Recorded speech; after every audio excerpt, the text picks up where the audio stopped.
Jaksa Yulianto yang sedang menangani kasus restitusi PT Mobile Aid melaporkan pengusaha berinisial HT ke Baris Krim Polri. Yulianto merasa terancam oleh serangkaian pesan singkat yang dikirim oleh terlapor. Kasubdit Penyidikan Tipikor Kejaksaan Agung Yulianto secara resmi melaporkan seseorang yang mengirimkan SMS bernada ancaman kepada dirinya ke Baris Krim Polri. Menurut Yulianto, SMS ancaman tersebut dikirim sebanyak 3 kali oleh orang yang diduga pengusaha berinisial HT. SMS bernada ancaman ini diterima di saat kejaksaan sedang menyelidiki kasus dugaan restitusi pajak yang dilakukan oleh PT Mobile Aid pada tahun 2007 hingga 2009. Kasus ini merugikan negara sebesar lebih dari 10 miliar rupiah. 9 Januari yang saya duga inisialnya HT tadi mengirim lagi ke saya. Dia berkata, saya sebenarnya tidak ada urusan dengan mobil X, mobil 8 tulisannya di sini. Karena ini urusan operasional yang merupakan tanggung jawab direksi, kata dia itu. Tapi dikarenakan penyidikannya dicoba diutak-atik diarahkan ke saya, maka saya mencoba untuk mendalaminya. Panjang sekali ini terusnya. Oke? Kasus ancaman lewat SMS ini sebelumnya pernah diungkap Jaksa Agung M. Prasetyo saat rapat kerja dengan Komisi 3 DPR 20 Januari lalu. Kita buktikan siapa yang salah dan siapa yang benar, siapa yang profesional dan siapa yang preman. Anda harus ingat, kekuasaan itu tidak akan langgeng.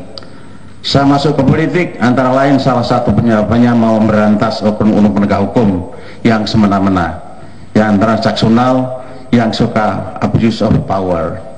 Catat kata-kata saya di sini. Saya pasti jadi pimpinan negeri ini. Disitulah saatnya Indonesia akan dibersihkan.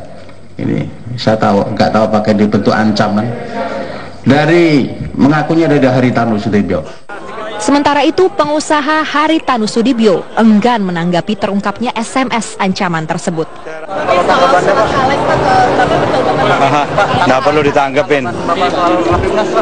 Kita bicara di sini, nggak perlu bicara sekali lagi ya.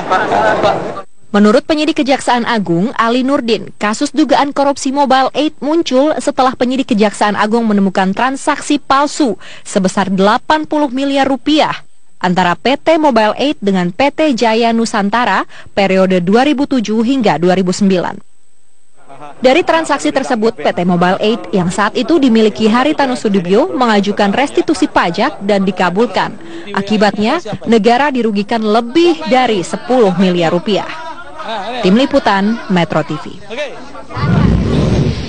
Kasus korupsi restitusi pajak yang diduga dilakukan oleh PT Mobile Aid memasuki babak baru. Akibat adanya ancaman lewat SMS terhadap jaksa penyidik kasus tersebut, Jaksa Yulianto melaporkan pengancaman yang diduga adalah milik dari mantan pemilik PT Mobile Aid berinisial HT yang dilaporkan ke Baris Krim Polri. Bagaimanakah kemudian pusaran kasus dugaan korupsi restitusi pajak ini dan bagaimanakah ancaman terhadap jaksa penyidik dilakukan? Dan untuk membahasnya sudah ada bersama kami Bapak Yulianto, Kasubdit Penyidikan Tipikor, dan kemudian juga ada Pak Hudri Sitompul, ahli hukum pidana dari Universitas Indonesia, dan kemudian nanti akan bergabung bersama kami Bang Ruhut Sitompul dari Bali, Komisi 3 dari Faksi Demokrat.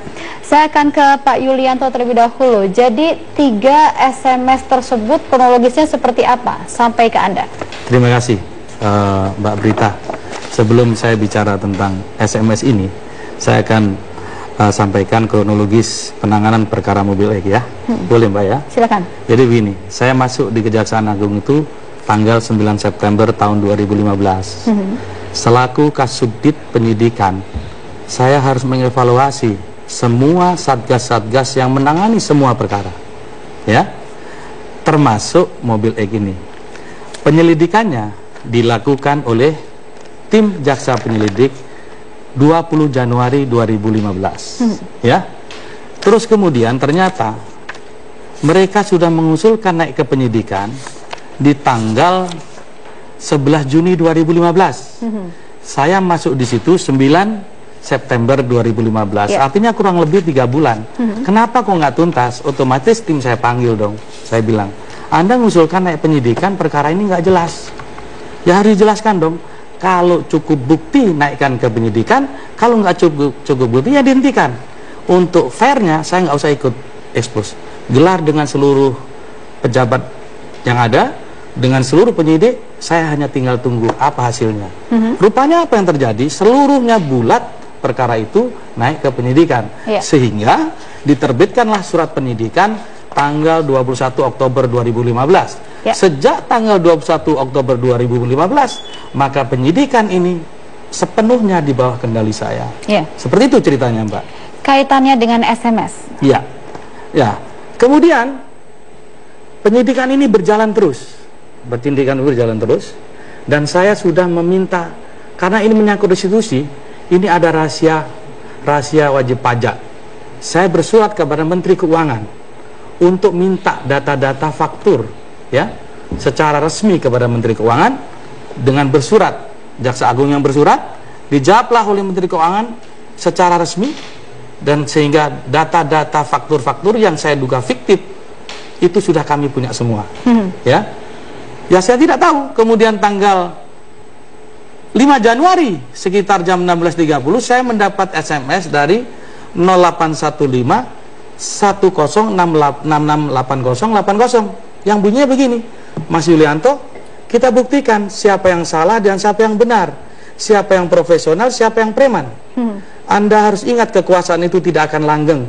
Saya masuk ke politik antara lain salah satu penyebabnya mau memberantas oknum-oknum penegak hukum yang semena-mena, yang transaksional, yang suka abuse of power. Catat kata-kata saya di sini, saya pasti jadi pimpinan negeri ini. Disitulah saatnya Indonesia akan dibersihkan. Buat saya ini hal biasa. Anda sering menerima penegak hukum diancam seperti ini biasa, gitu Mbak ya. Tapi penegak hukum itu harus bertindak secara terukur dan profesional. Jadi tidak boleh menjudge dulu. Ini kita hanya bisa, orang ini pasti ada kepentingannya dengan suatu perkara yang sedang kita tangani. Baik, apa yang kemudian Anda berhasil kemudian mengadukan ada inisial HT. Dari mana Anda yakin inisial HT tersebut? Oke, ya. Tanggal 5 Januari saya mendapat SMS ini. Tanggal 6 Januari okezone.com menulis ada Yulianto di rapor merah Jaksa Agung. Secara berturut-turut saya diserang oleh media yang bersangkutan, termasuk saya dilaporkan kepada KPK oleh LSM Kopas. Kasusnya adalah aneh ini. Jaksa dilaporkan permufakatan jahat dalam menangani kasus korupsi penyelewengan dana pemberdayaan masyarakat BPD Anambas senilai 8,4 miliar. Baik, dari 2 SMS yang kemudian ada total 3 SMS, ada 2 SMS lagi kemudian yang masuk. Apakah kemudian ada yang isinya kemudian menggambarkan mengenai berinisial HT tersebut atau mobile aid? Nanti dulu saya jelaskan dulu Mbak, supaya clear ya. Kemudian seorang jaksa itu harus bertindak proporsional. Oh, saya dilaporkan ke KPK kan? Otomatis saya bersurat kepada Kajati secara resmi. Apakah saya menangani perkara itu? Kan gitu kan? Ini saya tunjukkan. Rupanya apa? Kajati jawab, saya nggak nangani karena diekspos di 2 Oktober dan 17 November 2015. Sedangkan saya di Kejagung sudah 9 September 2015. Perkara ini clear, saya nggak nangani. Saya tahu media yang menyebarluaskan. Baik, kita teruskan lagi Pak. Setelah kita jeda terlebih dahulu, kami akan kembali lagi dengan dialognya sesaat lagi di Prime Time News. Pak Yulianto, kita lanjutkan dari SMS yang masuk ini. Apa yang membuat Anda yakin bahwa ini ada kaitannya dengan mobile aid, kasus tersebut, dan ada kaitan dengan pengusaha berinisial HT? Oh ya, SMS yang ketiga, dia sudah bicara, saya tidak ada urusannya dengan mobil 8. Itu tanggung jawab direksi. Berarti dia di atas direksi dong, yang sedang memang tetap akan kita panggil untuk lakukan pemeriksaan. Dan apakah disebut mobile aid dalam SMS tersebut? Ya, jelas. Baik. Jelas disebut. Saya sebenarnya tidak ada urusan dengan mobile aid. Itu urusan operasional dan itu tanggung jawab direksi. Nah, baik. Itu. Kita berhenti sampai di situ. Kita akan sapa Bang Ruhut Sitompul. Bang Ruhut.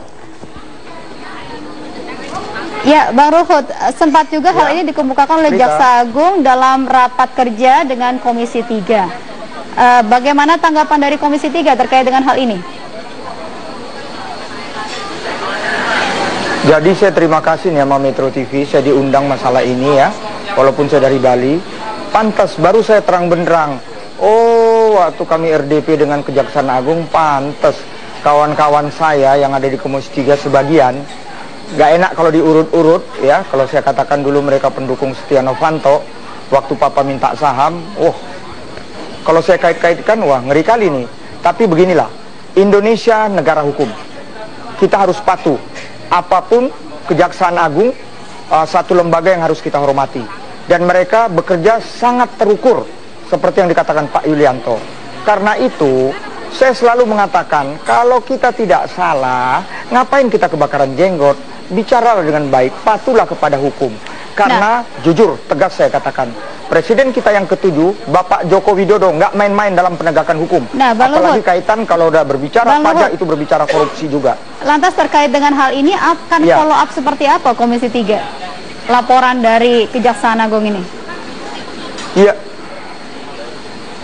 Ya memang ini nanti bakal rame ya. Bisa jadi akan RDP lagi, tapi saya belum tahu karena bicara Komisi 3 kami ada lebih kurang 55 orang. Tapi paling tidak kami jadi mengerti, oh ini masalahnya. Ya saya hanya memohon kawan-kawan, fungsi kita, legislasi, budgeting dan pengawasan, kita jangan sampai campur tangan ikut mengintervensi tugas daripada Kejaksaan Agung. Kita harus hormati Kejaksaan Agung kita harus menghormati Jaksa Agung kita harus menghormati Jampitsus kita, Pak Yulianto yang diberi tanggung jawab dalam hal ini. Hormatilah hukum, karena Indonesia negara hukum. Iya, baik. Kita akan konfirmasi dulu terlebih di sini sudah ada Pak Kudi Sitompul, ahli hukum pidana.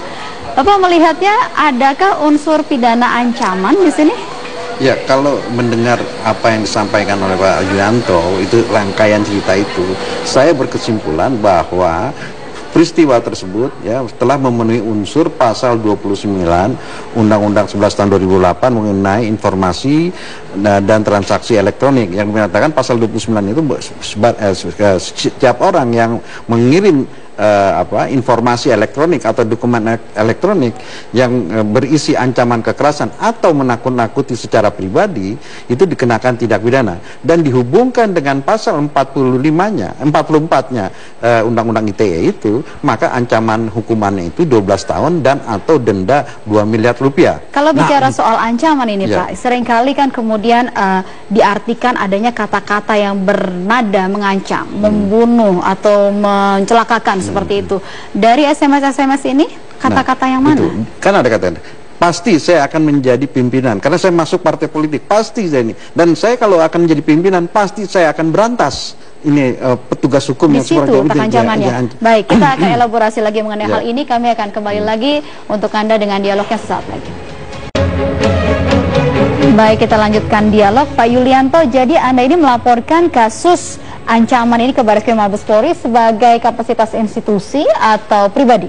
Saya selaku pribadi sekaligus penegak hukum. Kenapa pribadi? Tidak didukung oleh institusi begitu? Jadi begini, saya ingat hari itu sebelum saya datang ke Barreskrim, saya menuju ruang Jaksa Agung.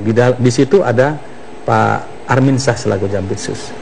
Saya masuk ke Jaksa Agung melaporkan, Bapak, saya hari ini sudah bulat tekad hati saya untuk melaporkan saudara HT terhadap pengancaman terhadap pribadi saya dengan hal-hal yang sudah saya punya bukti-buktinya.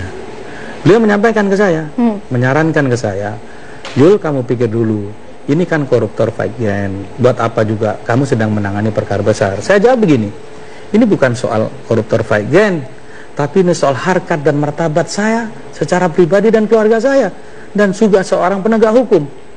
Tidak bisa saya dilakukan semena-mena seperti ini. Makanya saya dengan bismillah saya laporkan. Dengan kapasitas pribadi? Dengan kapasitas pribadi. Tanggapan Anda bagaimana? Ya begini, tadi Bung Ruhut itu sudah menyampaikan Indonesia sebagai negara hukum. Salah satu unsur negara hukum itu adalah before the law, ya, equality before the law. Semua orang dipersamaan. Artinya kami mengharapkan perkara ini terus.